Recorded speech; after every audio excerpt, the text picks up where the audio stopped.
Antes de entrar de lleno al abecedario político, hay muchas palabras sugeridas con la B corta. Vamos a regalar, están cumpliendo un año la revista de oro, ¿no es cierto? Sí, ya son 12 números.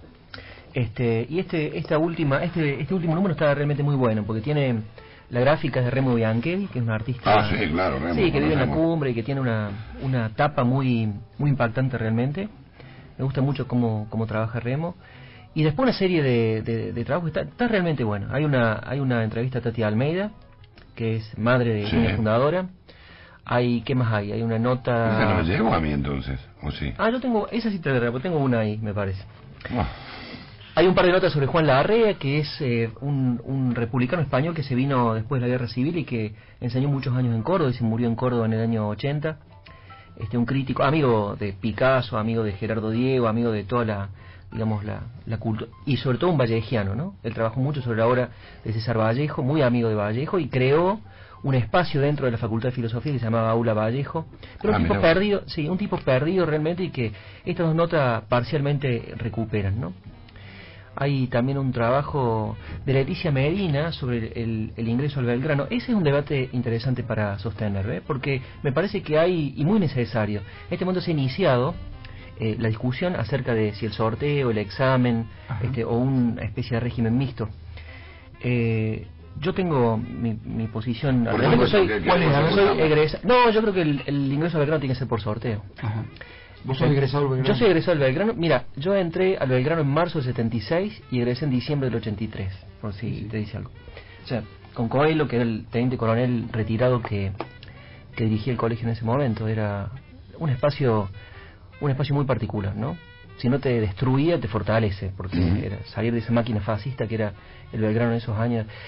Y me parece que sería un desafío muy interesante para un colegio de la universidad pública, poner todos los recursos pedagógicos, edilicios, técnicos que tiene a una población estudiantil heterogénea, mezclada, que venga de colegios urbanos marginales también, y eso sería verdaderamente hacer una pedagogía experimental, ¿no?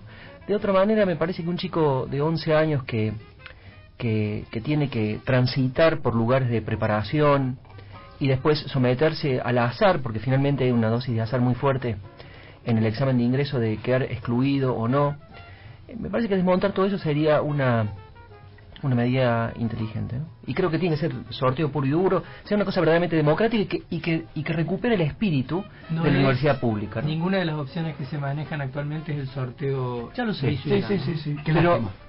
Pero me gustaría mucho a mí. Creo que a mí también. Pondría el colegio a la altura de lo que es ser un colegio universitario, ¿no? ¿Vos entraste por sorteo? Yo entré por examen.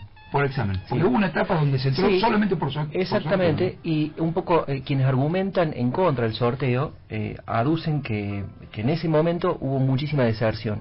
Sí, bueno, pero... Y mi idea es que justamente si vos cambias la población estudiantil, tenés que tener políticas de retención, hay que cambiar la cabeza a los docentes, tenés que tener políticas de retención diferentes, no puedes seguir dando clase como si no hubiera pasado nada o como si los estudiantes fueran lo mismo, ¿no? Entonces, desde ese punto de vista, me parece que la realidad del sorteo exige adecuaciones de todo tipo que no se llevaron a cabo, a mi modo de ver, suficientemente en esas experiencias.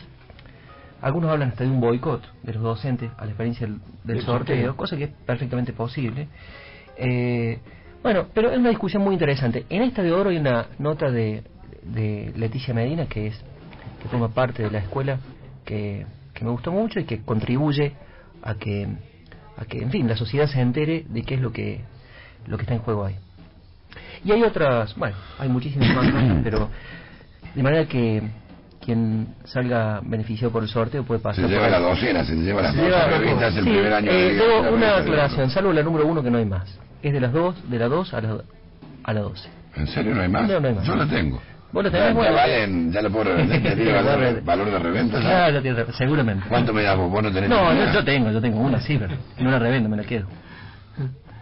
Así que regalen la tuya, no sea. Yo le recomendaría que esperara unos 10 añitos y ahí va a tener un valor de reventa todavía más alto. No te apures. La 1, claro, ya va a ser un incunable. Un incunable. Si no la pierde en una mudanza, va a tener valor. Como me pasó a mí con la colección de revistas Fierro. Los perdí en una mudanza. Todas, completas. Sí. Completa. Bueno, muy bien, vamos a adentrarnos rápidamente en el abecedario político que nos convoca. A ver, Tenemos palabras de todo tipo. A ver, haga una lectura rápida del universo de palabras que hay, más o menos como para tener idea. Bueno, por supuesto, es con B corta de Victoria, de Víctor. Digo para el que nos mandó posmodernismo u otro nos mandó diletante, pero está no entra. Vicepresidente, Vanguardia, Voto, Veda, Videla, que lo han escrito con B corta a propósito. Verdad. Con B corta? Bueno, Videla, es un nombre. Con minúscula será. Con minúscula. Con minúscula. Estaba buscando verdad, valioso, vanidad, vanguardia, ya lo dije, vagar, voto, bueno, verdad, voluntad. Este lo leo entero el mensaje porque siempre escribe mensajes solo con la letra. Voluntad virtuosa, veo vulnerar vacíos, vuelvo viviendo, dice Daniel de García desde San Marcos. Sí, vasos vacíos, le diría yo, porque se lo tomo todo ya. Violencia estatal, violencia familiar, bueno, hay varias, violencia en distintas acepciones, está mucho. Si quiere empezar por ahí. Yo me animo a tirarte una frase que no es mía, pero que me gustaría, que me parece que tiene que ver con violencia, que es una palabra interesante, y vos después decirme si la querés tomarla o no. Violencia es mentir. Podemos pensar las dos palabras violencia y verdad juntas, ¿no? Vamos a ver si... Qué grande. ¿Vio? Qué grande. Escúchame, violencia, si nosotros nos detenemos analíticamente a lo que es la violencia, digamos, es una intervención física, psicológica o simbólica de una persona o de un grupo de personas sobre otras personas o grupo de personas, ¿no? Contra la voluntad del grupo intervenido. Y por supuesto esa intervención tiene que ser voluntaria. Un paradigma, un emblema de lo que es el ejercicio de la violencia es, por ejemplo, la tortura, ¿no? Pero si nosotros tomamos algo que descriptivamente o fenomenológicamente es similar a la tortura, como por ejemplo la intervención quirúrgica, en el primer caso hay violencia en sentido extremo, en este segundo caso no. ¿Por qué? Primero porque hay un consentimiento de la persona que está siendo operado o intervenido, y en segundo lugar porque el propósito del acto de intervenir un cuerpo en ese caso no es digamos, es voluntario, pero es el bien del cuerpo intervenido, ¿no? La violencia está en el fondo de todas las sociedades. Podríamos decir que de algún modo la aventura humana es una aventura que trata de conjurar, que trata de reducir ese fondo de violencia del cual proviene, y que es irreductible completamente porque de manera recurrente aparece una y otra vez. Hay algo, si nosotros vinculamos la violencia a la política, se manifiesta de muchísimas maneras, por supuesto, pero siempre una característica es que el origen de la violencia es indecidible. Esto quiere decir, toda persona que ejerce la violencia adjudica el origen de la violencia a otro, la ejerce, autoconcibe su propia violencia como respuesta a una violencia originaria, o, dicho en otros términos, concibe su propia violencia como una contraviolencia. Por ejemplo, en el caso de los años de plomo en la Argentina, indudablemente quienes tomaron la vida de la lucha armada consideraron la violencia como una respuesta a la violencia del Estado o la violencia del capitalismo, a la violencia del sistema, si queremos decir así, y el terrorismo de Estado que subsiguió a la irrupción de las organizaciones armadas, concibieron su propia violencia terrorista como una respuesta a estos grupos que venían a amenazar, entre comillas, la identidad argentina, los valores de la patria, etcétera, etcétera. Pero en general siempre el terrorismo de Estado no subsiguió a la violencia guerrillera, ¿no? Bueno, sí, claro. Depende qué es lo que vos entiendas por violencia guerrillera. El asesinato de Aramburu fue en el año 70. Sí, y los fusilamientos de José León Juárez. Bueno, ahora, esto es la prueba exacta de lo que estoy queriendo decir. El origen de la violencia es indecidible. Y toda persona que interviene en un escenario de violencia la va a llevar hasta el lugar en el cual su propia violencia es una respuesta. Por supuesto, ahí uno toma partido por el que fuera, ¿no? De todas maneras, un Estado terrorista no es lo mismo que la violencia ejercida del Estado legítimamente. Y lo que no quiere, y que no sea lo mismo, no quiere decir que uno tome partido a favor. No, por supuesto. Esto también es importante porque, por ejemplo, la teoría política en general ha definido el Estado como el monopolio de la violencia legítima. Esto es, en primer lugar, nos lleva a pensar de que hay una violencia que no lo es, que es ilegítima. Esa violencia clandestina o esa violencia que no ha sido delegada en un sistema representativo, la que ejerce cualquier particular o grupo de particular, o bien contra el Estado, o bien contra otros ciudadanos o grupos de ciudadanía, ¿no? Ahora, que ese monopolio de la violencia es legítima en la medida en que está regulado, sometido, en una república por lo menos, a ciertas normas, ciertas reglas de juego. El Estado, por más que tenga el poder de ejercer la violencia de manera ilimitada, no tiene la legitimidad de hacerlo, ¿no? Y de hecho hay ciertas violencias estatales que son respondidas con formas de contraviolencia por considerar precisamente de que son ilegítimas. A mi modo de ver, una pregunta fundamental: la violencia es una cosa que sucede en la vida humana, como otras pasiones, como el amor, sucede, no es una cosa que se pueda extirpar por un mero acto de voluntad. Lo que sí me parece que la experiencia política nos ha legado a todos nosotros es la pregunta acerca de si es posible que la violencia integre parte de un programa político, como sucedió durante prácticamente todo el siglo XX, ¿no? Uno, por ejemplo, recuerdo un autor francés que era Frantz Fanon, ¿no? Que es el referente fundamental de una justificación de la violencia. Él era francés, en realidad había nacido en Martinica, pero se enroló en el Ejército de Liberación Argelino y sus trabajos son trabajos referenciales en todos los estudios anticoloniales y descolonización y demás, ¿no? Y en Los Condenados de la Tierra, que es su libro más conocido, que salió publicado póstumo después que él muere, a principios de los 60, tiene una frase terrible: dice, quien mata a un europeo, mata a dos pájaros de un tiro, ¿no? Se suprime el opresor y suprime el oprimido. Queda un hombre muerto y un hombre libre, ¿no? Esta es una frase que circuló muchísimo en la década del 60, en la década del 70. Claro. ¿Y a qué lugar se refería, perdón, geográficamente hablando? Argelia. Sí, por supuesto. Él estuvo peleando. Claro, exactamente, peleando contra la OAS, ¿no? Que llegaba y hacía, los grupos paramilitares franceses respecto a los cuales el Ejército de Liberación Argelino tuvo una política muy inteligente, ¿no? Y finalmente logró la descolonización por una paciencia, además, por supuesto, por intervenciones armadas. Ahora, hoy ha corrido mucha agua, ¿no? Y uno podría decir, es posible considerar la violencia como un recurso, como una herramienta política, es decir, para lograr ciertos fines, ciertos propósitos. Hay violencias que están dentro de cierto marco también, ¿no? Hay violencias que no son directas o físicas, sino que son indirectas, son formas de presión.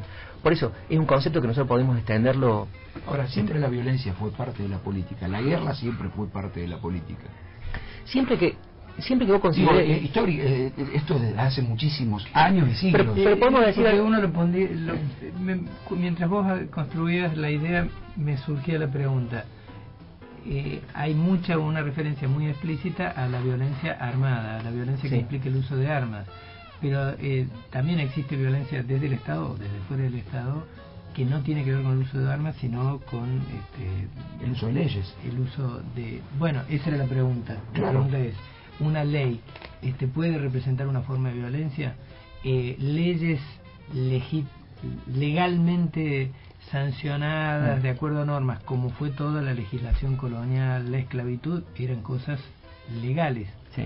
No representa eso violencia. De hecho, hasta hace poco un homosexual no se podía casar en Argentina. Claro. Era una forma de violencia. No, la pregunta es, ¿eso encuadra? Sí, pero fíjate vos que en ese caso, que vos estás poniendo, Carlos, es un ejemplo precisamente de una transformación no violenta, de una ley que ejerce una violencia simbólica y civil importante, como esa ley discriminatoria, casi un apartheid, digamos, con las minorías sexuales, que era vigente en la Argentina hasta hace muy poco tiempo. Sí, pero esa violencia se transformaba en violencia física permanentemente en las esquinas. Pero por eso digo, ¿no? Pero digo, hay una subjetividad militante por parte de los grupos gay que prosperó civilmente hasta plasmar en una ley que los integra, ¿no? Eso me parece a mí que es, por supuesto que esa ley habilitó una cantidad de violencias cotidianas, rutinarias y de formas de discriminación tremendas, podríamos decir, ¿no? Y ahí llegó solo a una palabra que sigue, que es voluntad, porque se dice no sé si vamos a voluntad, pero porque estaba pendiente un juego entre violencia y mentira. Porque en realidad la mentira es un acto, la mentira sí es una palabra más política que verdad, ¿no? Porque la verdad no en sentido filosófico, digamos, la verdad de hecho es algo que es un límite para la política. Para la política entendida como ejercicio de la libertad, como ejercicio de la opinión y de la interpretación. A ver qué digo. Por ejemplo, que en la Argentina hubieron miles de personas desaparecidas y bebés secuestrados y apropiados y demás. Eso no es una opinión, ni es una interpretación, ni podemos modificarlo por consenso, ni puede ser objeto de una libertad. Eso es un límite para todo eso, es un hecho que debe estar a salvo precisamente de todo tipo de operación política en el sentido que le daba anteriormente. Justamente la política empieza donde los hechos son salvaguardados, porque después empiezan las interpretaciones de esos hechos, que por supuesto son muy diversas. Ahora, cuando nosotros no salvaguardamos, cuando nosotros mentimos respecto de los hechos, eso tiene una palabra muy particular en la historia, pero también en la filosofía, que es negacionismo, ¿no? Que hay un debate historiográfico, sobre todo en los años 80 y 90, y que todavía está, digamos, las embestidas o las operaciones negacionistas sobre qué buscan hacer, suprimir los hechos o convertir los hechos en una opinión más. Hubo un genocidio contra los judíos, hubo un genocidio armenio. Bueno, los armenios judíos opinan esto, pero nosotros opinamos esto otro. Que no hubo. Entonces se ponen un pie de igualdad esas dos opiniones, y finalmente esa es la forma más eficaz del negacionismo. Entonces el testimonio, sobre todo en experiencias de terrorismo desde el Estado o de limpieza de minorías étnicas, que no dejan huellas y que lo único que queda es el testimonio oral de personas que han logrado sobrevivir a esas experiencias extremas. Entonces, si se convierte ese testimonio en una opinión, ahí estamos incurriendo en una operación negacionista, como de hecho sucede. Entonces, la mentira es política, porque la mentira cambia el mundo, decía Hannah Arendt. La mentira cambia el mundo en el sentido malo, ¿no? Es decir, lo que ha sido lo niega, y las verdades de hecho que se pierden para siempre, ¿no? O se olvidan para siempre, o se licúan en una especie de confrontación de opiniones. Entonces yo creo que hay una tarea, un cometido político, podríamos decir, en segunda instancia, por ejemplo de las universidades, de las ciencias, que es proteger a los hechos que son frágiles en relación al poder, porque los hechos, o las verdades en este sentido, muchas veces son inconvenientes para los poderosos. Y es por eso que sufren. Thomas Hobbes decía, si la verdad es bienvenida por todos los hombres, a no ser que entre en contradicción con intereses o con el placer o con las conveniencias. En ese caso se activan maquinarias precisamente para suprimir esas verdades. Y decía el propio Hobbes, si las verdades de la geometría entraran en colisión con algunos intereses, ya los libros de geometría hubieran ardido, como los libros ardieron efectivamente libros de historia, de filosofía, y etcétera. de matemática moderna. Y de matemática, porque, claro, efectivamente. Sí. Y de matemática apenas una cosa tan casta como la matemática rozó la forma de pensar. Es así. Digo, ahora, respecto a una cosa que vos decías, Carlos, de la guerra, en la palabra anterior, violencia, hay una frase shakespeariana que en realidad no es de Shakespeare y no me acuerdo de quién es, que dice, política es lo que comienza cuando se retiran los cadáveres, ¿no? Sí. Bueno, eso. Sí, porque la situación shakespeariana, digamos, en el palacio, cuando llega Ricardo III y finalmente hay que empezar a hablar, y ahí está el problema de la venganza, otra palabra con B corta, el problema del perdón. O sea, como el arte del consenso, me está diciendo vos. ¿Qué pasa cuando se interrumpe por lo que fuera una situación de guerra, ¿no? En ese caso, en esa frase, si la política es lo que comienza ahí donde la guerra termina, la guerra sería exterior a la política en un sentido estricto, ¿no?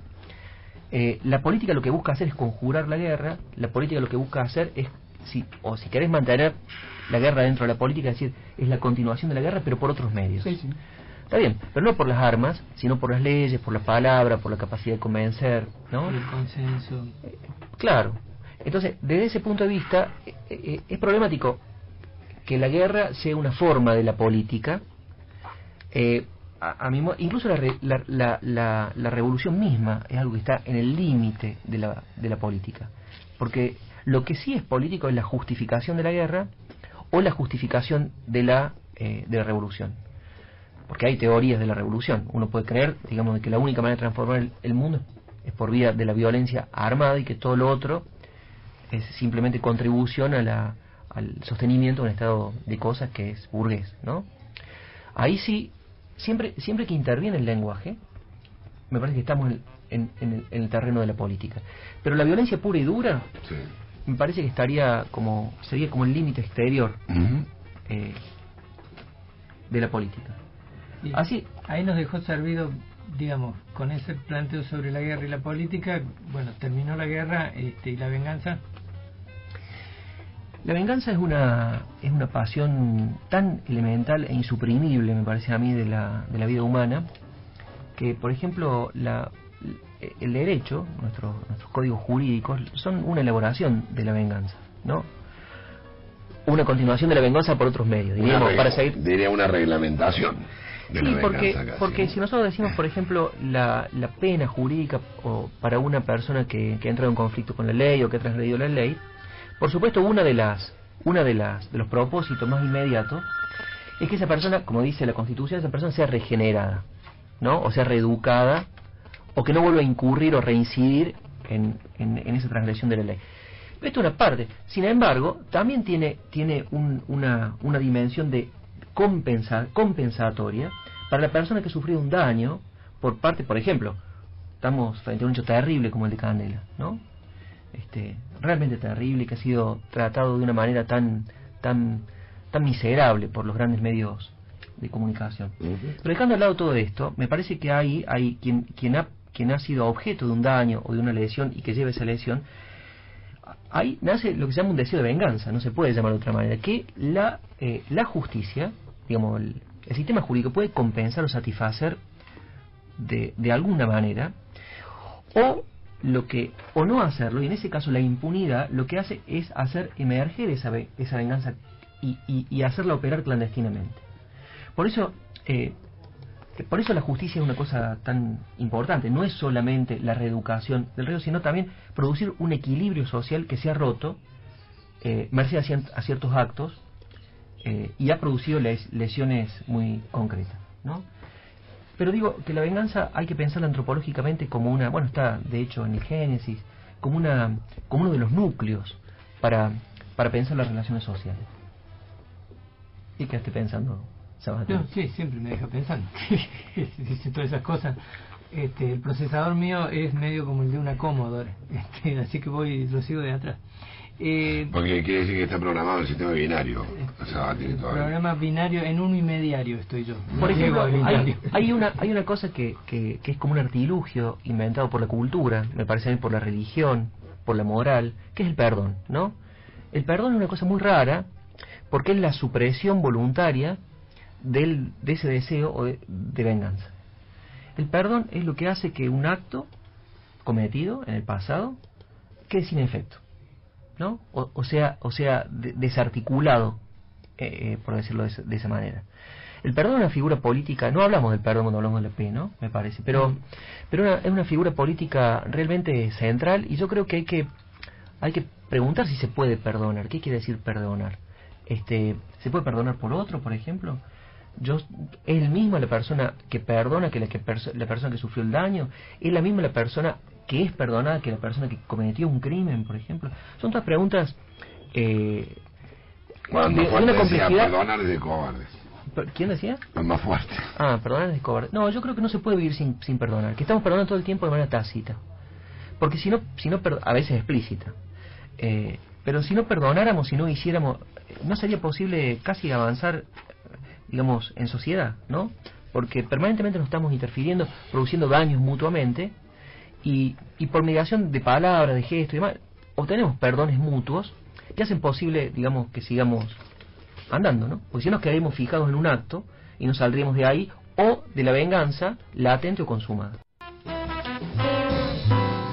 Bueno, elijamos 2 palabras. De todas las que ¿Sabes quedan que de ese enorme universo de palabras, elegimos 2. Una curiosidad respecto a la noticia que leía a Susana Curto del avión que cayó en la isla Juan Fernández. Esas islas son muy... siempre las quise conocer. ¿Son las que inspiraron el libro de Robinson Crusoe? Sí, pero ¿sabes cómo es la historia? También estuvo el viejo Sarmiento por ahí. En el libro de viaje empieza con esa isla. La historia es que en 1700, primera mitad del siglo XVIII, iba un buque inglés.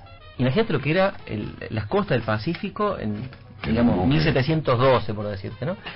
Y hubo una reyerta entre el capitán y un marinero. Y el marinero dijo, usted me deja ahí, pasan por una isla, ¿no? Yo me quedo. Y el capitán... Chofer, para en la próxima que me bajo. Claro. El capitán le dijo, oiga, pero no, ¿cómo se baja? Yo me quedo acá, y lo dejó. Y entonces pasaron 5 años, o 7 años me parece, hasta que pasó otro buque, y, exacto, lo recogió, lo llevó a Inglaterra, salió en todos los diarios ingleses la historia de este hombre que había sobrevivido en una isla desierta, y ahí que Daniel Defoe se inspira en la lectura del periódico para escribir el Robinson Crusoe. Actualmente no tiene una situación, no sé cómo estarán, pero no creo que tenga mucha infraestructura. Y Sarmiento también tiene una historia muy linda ahí, que es cuando va, pero la hablamos otro día, ¿no? También hay una historia muy interesante de un autor que se inspiró en esa misma historia, ¿sí?, haciendo un relato en relación a la frecuencia de los colectivos urbanos. También hay un relato bájeme la próxima, me quedó 7 años pegando en la parada. Pero bueno, tenemos un montón de palabras. Vaciamiento, el humor sano e inteligente de Amadeo Sabater. Bueno, verdad, Virgilio. No, pero bueno, es con B larga. Verdad ya le hicimos. Sí. Voluntad, a mí me quedó ahí cuando hablábamos, me quedó voluntad, sí, pero también me gusta vanguardia. Bueno, hablemos de esas dos. En realidad voluntad es una palabra... No sé. ¿Cuál es el origen del ordenamiento? ¿Cuál es la fuente del ordenamiento político, no? Si nosotros, los filósofos clásicos, Platón, para decirlo de alguna manera, que sostenía que son los filósofos los que deben gobernar una ciudad. ¿Por qué? Porque los filósofos son los que ven la verdad, las ideas, digamos, la idea de justicia es solo accesible al filósofo, y lo que es necesario hacer es trasladar esa idea sobre un colectivo, sobre un conflicto de intereses, para ordenarla de otra manera. ¿Quién es el que está en condiciones de eso? El que tiene acceso a la verdad. Por lo tanto, el entendimiento o la inteligencia es el origen de un ordenamiento cívico.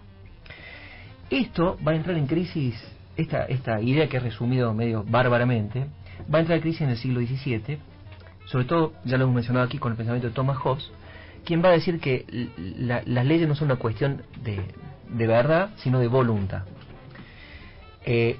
Ahora, voluntad de quién, ¿no? La voluntad no de un autócrata puede ser de un autócrata, porque por ejemplo otra manera de ordenar una ciudad es decir, hay alguien, un tirano, un autócrata que quiere determinadas cosas y no otras, y por lo tanto implementa un cierto orden social. Pero lo que nace en el siglo XVII es la idea de una soberanía popular que expresa o manifiesta una voluntad popular. Cuando nosotros votamos, lo que hacemos, digamos, nuestras democracias, por ejemplo, por supuesto que alojan un conjunto de debates respecto a la justicia y respecto a lo que es conveniente e inconveniente en una pluralidad de problemas. Pero básicamente está sostenida sobre una voluntad pública, que es muy diferente, por eso votamos, ¿no? Que no es unánime. Desde ese punto de vista, la voluntad popular tiene muchas maneras de manifestación. El voto, que es otra palabra con B corta, es lo que la plasma regularmente cada tantos años y de manera formal. Pero hay maneras informales de surgimiento de la voluntad popular. Cualquier manifestación lo es. Hay formas imprevistas de surgimiento de la voluntad popular que tiene un impacto inmediato sobre la ciudad, sobre la vida política, y es efectivamente, digamos, el terreno, el barro elemental de donde surge absolutamente todo lo que es legítimo, por lo menos para nuestra manera de pensar, ¿no? Que es una manera en la cual la soberanía no viene ni de fuera del mundo, ni de la voluntad de una persona que está encima de una pirámide, sino precisamente de una totalidad de habitantes que les ha tocado transitar sus días en un territorio dado. Entonces, el concepto de voluntad es efectivamente... Ahora, esa voluntad no es una cosa reificada, puede ser modificada por las ideas, de hecho es modificado por las ideas. Cuando nosotros, en una democracia deliberativa que se llama la deliberación pública, lo que trata de hacer es precisamente modificar voluntades a partir de las ideas. Cuando nosotros simplemente concebimos la política como una guerra de intereses y le sacamos esta dimensión deliberativa, esta incidencia de las ideas sobre las voluntades, me parece que empobrecemos la política. Por eso es fundamental la articulación entre la voluntad y el entendimiento público, el entendimiento colectivo. Bien. Y eso nos lleva a vanguardia. Sí. Porque digo, ahí también quedó eso, voluntad popular expresa la voluntad de un conjunto. ¿Y la vanguardia qué? En realidad la vanguardia es un término militar, ¿no? Significa de que hay una avanzada que va por encima, una avanzada exploratoria que está por delante del conjunto de un ejército, lo que fuera, ¿no? De su acepción militar pasa a su acepción política. En realidad el concepto de vanguardia es un concepto leninista. El marxismo-leninismo el que concibe al partido de los obreros, al partido proletario, el partido comunista, Sí. como una vanguardia organizadora respecto de la clase a la que representa. Es como si fuera la conciencia de algo la conciencia organizadora de algo que no tiene en sí mismo aún conciencia, ¿no? O para decirlo no técnicamente, pasa. claro, técnicamente dice no tiene conciencia para sí, sino que tiene una falsa conciencia, ¿no? Una falsa conciencia, una conciencia intervenida por determinados medios ideológicos que hacen que la gente crea que sus intereses son unos cuando en realidad son otros. Esos intereses objetivos de la clase trabajadora serían aquellos que son expresados por el partido que lo representa y que es una vanguardia precisamente en todo este periplo por la conciencia de sí que tiene una clase social. El concepto de vanguardia es un concepto que efectivamente leninista de concebir la política y que ha tenido se opone básicamente a un espontaneísmo en este caso la clase trabajadora, y lo ve como condición absolutamente necesaria para la práctica política. El gran peligro de la vanguardia es precisamente una especie de burocratización de la política, no la palabra burocracia, y la reproducción de todo lo que combate en el seno mismo de una aventura emancipatoria. Una suerte de aristocratización de quién puede hacer política, el que tiene conciencia. No, y vuelve a reintroducir lo que nosotros decimos de Platón. Están los que saben, que guían o conducen a los pobres que no saben ni lo que quieren, ni lo que son, ni aquello, digamos, que les conviene objetivamente. Y entonces ahí hay un problema, digamos, un problema grave.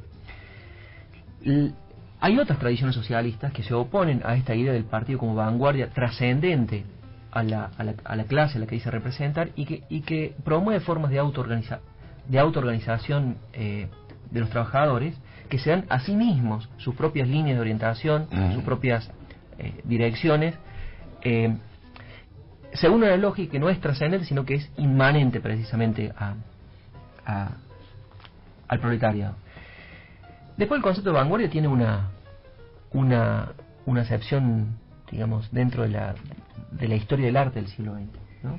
Las vanguardias históricas son las vanguardias, por ejemplo, el dadaísmo, el surrealismo. En realidad la primera vanguardia histórica es el dadaísmo, ¿no? Creo que el manifiesto dadaísta que redactó Tristán Tzara es de 1913, si no me acuerdo mal. Tristán Tzara fue, digamos, uno de los emblemas suizos, ¿no? Del dadaísmo. Después hay una cantidad de vanguardias que la última vanguardia histórica fue Guy Debord, el situacionismo en la década del 70. Guy Debord, un tipo muy interesante, ¿no? Y los situacionistas eran bandas, por decir así, que producían ciertos efectos en la ciudad. Llegaban a lugares, por eso producían ciertas situaciones que desacomodaban cierto sentido común, y después se autodisolvió en el año 72 o 73, me parece. Ahora, el concepto de vanguardia efectivamente incorpora esta palabra de raíz militar dentro del arte y después se traslada, tuvo su centro en París antes de la guerra, y después de la guerra pasa a Nueva York, ¿no? Y es toda otra el discurso sobre la vanguardia después del 45, por decirlo de esa manera.